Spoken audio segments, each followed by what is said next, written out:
a manufacturing company, nearly quadrupled revenue from 538 crore rupees to 1,953 crore rupees in 5 years without remaining trapped in low-margin volume. Pitti Engineering did not grow by simply producing more of the same components.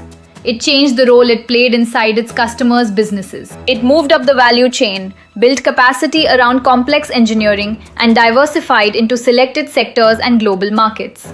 The harder Pitti became to replace, the more confidently it could scale. Founder Sharad B. Pitti saw that large OEMs were investing capital, factory space, and manpower in their own tool rooms and complex lamination stamping operations. Pitti created a dedicated third-party precision stamping operation, helping OEMs reduce internal complexity, shorten production timelines, and access specialized engineering without building everything themselves. When Akshay S. Pitti joined the leadership, the company combined its engineering depth with more deliberate capital allocation, capacity creation, and market expansion. Pitti moved beyond loose stamped steel parts into precision-engineered components, completed assemblies, and integrated manufacturing solutions for applications where failure can interrupt an entire production system. In power and heavy industry, its capabilities supported motor cores, die-cast rotors, and casting components used across wind, hydro, thermal power, and industrial applications. In transportation and rail, Pitti supplied traction motor components and completed assemblies for locomotives,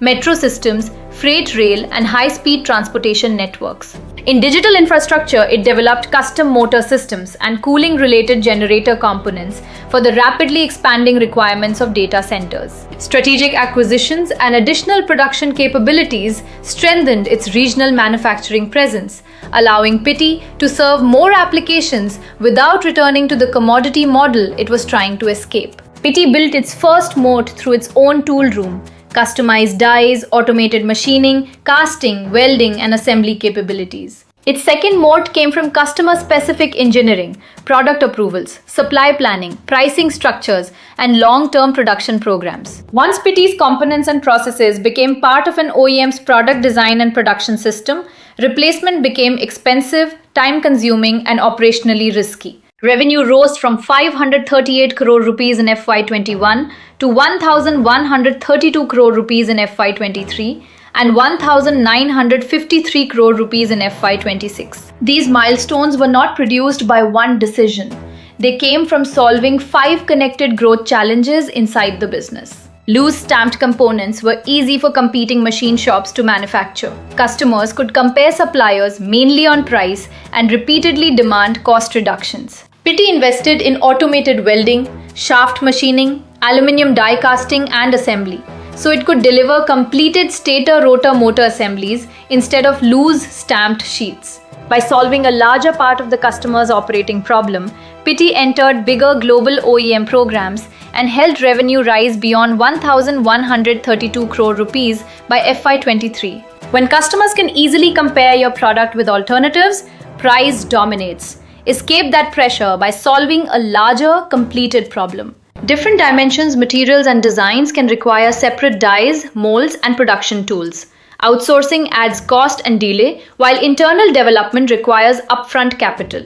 Pitti developed an advanced in-house tool room and treated each custom die or specialized tool as a reusable productive asset, not a one-time expense. Over time, these assets formed an internal tooling bank, supported by expanded machining, casting, and regional production capabilities. Pitti could accept more customized programs, reduce dependence on outside tool makers, accelerate repeat production, and create an asset base that was expensive to reproduce. Expand capacity when it raises customer value, removes the critical dependency, can serve multiple customers, and makes the business more difficult to replicate. Large OEMs prefer predictable long-term prices, while steel, aluminum, and other input costs continue to fluctuate. Fixed pricing can quickly destroy a supplier's margins. Pitti separated its engineering and manufacturing margin from raw material costs and used a lagged quarterly reset linked to indexed market rates.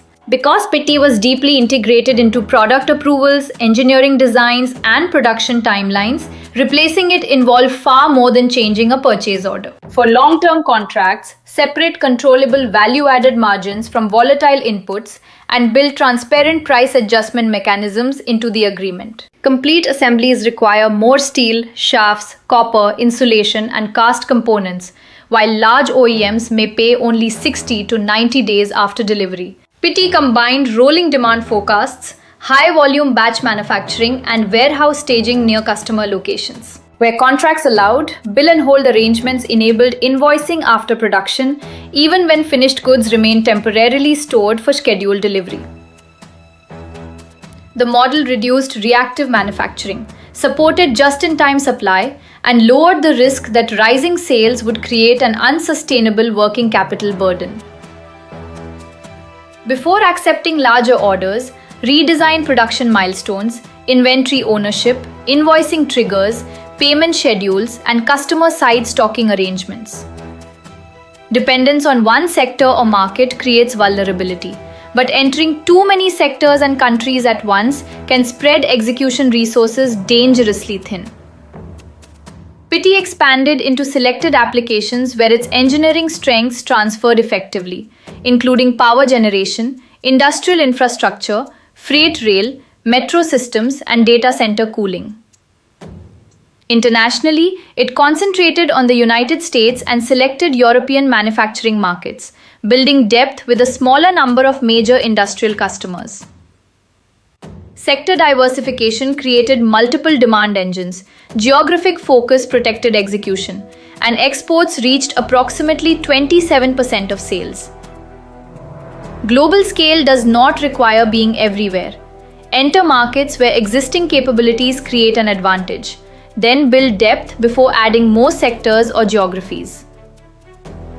PITI's journey from 538 crore rupees to 1,953 crore rupees came from three connected moves: increase value, build complex capabilities, and diversify where those capabilities matter. Do not scale by selling more of what customers can easily replace. Solve a larger problem and build capabilities competitors cannot quickly reproduce. Become harder to replace, become more valuable to the customers you choose to serve, and build growth that can endure.